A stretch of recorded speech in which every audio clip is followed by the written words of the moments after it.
राम राम दोस्तों, मैं हूं आपकी दोस्त और शुभचिंतक और बाबा की एक बहुत छोटी सी सेविका जो बाबा से जुड़े हुए रहस्यों को आप तक पहुंचाने का एक माध्यम मात्र हूं। दोस्तों, आज मैं आपको हनुमान जी की एक सच्ची कथा सुनाने वाली हूं जिसे सुनकर आपको बहुत आनंद आने वाला है। लोक साहित्य का दूसरा विशिष्ट अंग होती हैं लोक कथाएं और राजस्थानी लोक कथाओं में महावीर हनुमान जी की महिमा व्याप्त है। ये कथाएं सत्य अनुभवों पर आधारित होती हैं, इसमें हमें जरा भी संशय नहीं करना चाहिए। दोस्तों, बहुत से लोग इन कथाओं को अपनी दैनिक पूजा पाठ में शामिल कर पुण्य लाभ पाते हैं।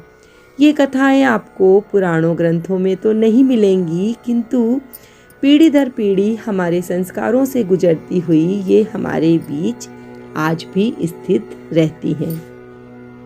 कथा एक राजस्थान के छोटे से गांव की है। राजस्थान के एक गांव में एक महिला रहती थी, बड़ी ही धर्मपरायण स्त्री, बालाजी की पुजारिन थी।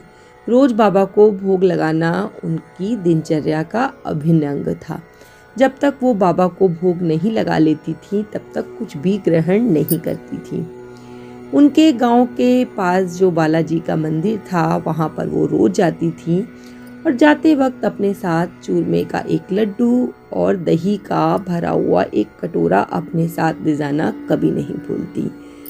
और बालाजी को भोग लगाते हुए एक पंक्ति जो थी उसे बार बार दोहराती जाती कि मैं देऊं तरुणापे में, तू देहू बुढ़ापे में।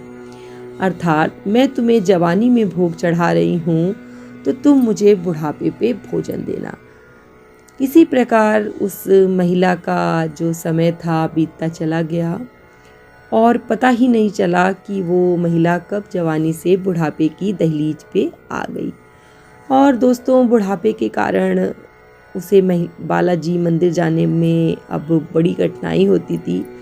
फिर भी वो मंदिर जाने का अपना जो नियम था उनका चलता गया और वो रोज़ मंदिर जाती थी। पर एक दिन बूढ़ी माँ की तबीयत बहुत ख़राब थी और वो मंदिर नहीं जा पाई। बहू बेटों ने बहुत समझाया कि माँ आप भोजन कर लो और आप यहीं से बाबा को भोग लगा दो और कुछ खा लो। पर बूढ़ी माँ जो थी उन्होंने हट कर रखा था कि मैं कुछ भी नहीं खाऊंगी, जब तक मैं बाबा को अपने भोग लगाने नहीं जाती मैं कुछ भी नहीं खाती और ना ही मैं आज खाऊंगी।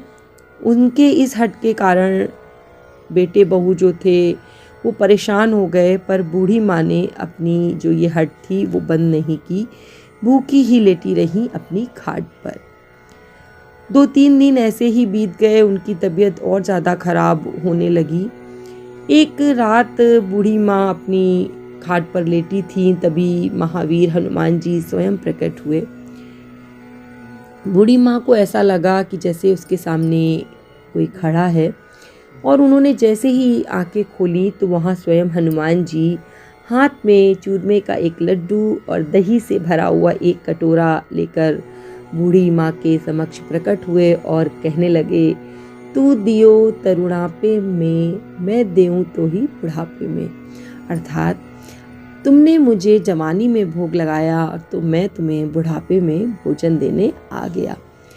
उस बूढ़ी माँ के आश्चर्य का ठिकाना नहीं रहा। उसने स्वयं बाबा के दिए हुए प्रसाद को ग्रहण किया और ये सिलसिला दोस्तों रोज चलने लगा।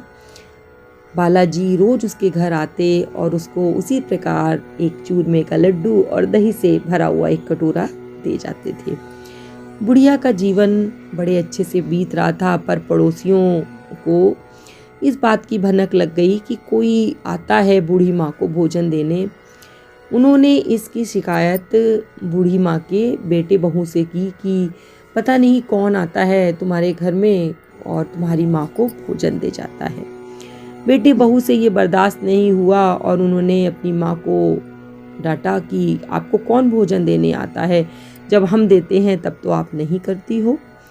बूढ़ी माँ ने अपने बेटे बहू से कहा कि मुझे स्वयं बाबा भोजन देने आते हैं, परंतु बेटे बहू को इस बात का बिल्कुल भी विश्वास नहीं हुआ कि बाबा भोजन देने आते हैं। उन्होंने अपनी माँ को सख्ती से डांटते हुए कहा कि अब आप दोबारा भोजन नहीं लेंगी। इससे बालाजी रुष्ट हो गए और उन्होंने बूढ़ी माँ के घर आना बंद कर दिया। परंतु जो बूढ़ी माँ थी वो भी बहुत हठी थी और उन्होंने फिर से अनशन शुरू कर दिया। उन्होंने बोला कि जब तक बाबा आकर स्वयं नहीं भोजन देंगे, अब मैं तब तक कुछ भी ग्रहण नहीं करूँगी। और दोस्तों, भगवान जो होते हैं वो प्रेम के भूखे होते हैं और अपने भक्तों के सामने उन्हें झुकना ही पड़ता है। आपने बड़ी सुंदर सी एक लाइन सुनी ही होगी कि भगत के वश में है भगवान। इसी तरीके से बालाजी महाराज जो थे वो अपने भक्त के आगे झुक गए और फिर से एक लड्डू और दही का कटोरा लेकर प्रकट हुए।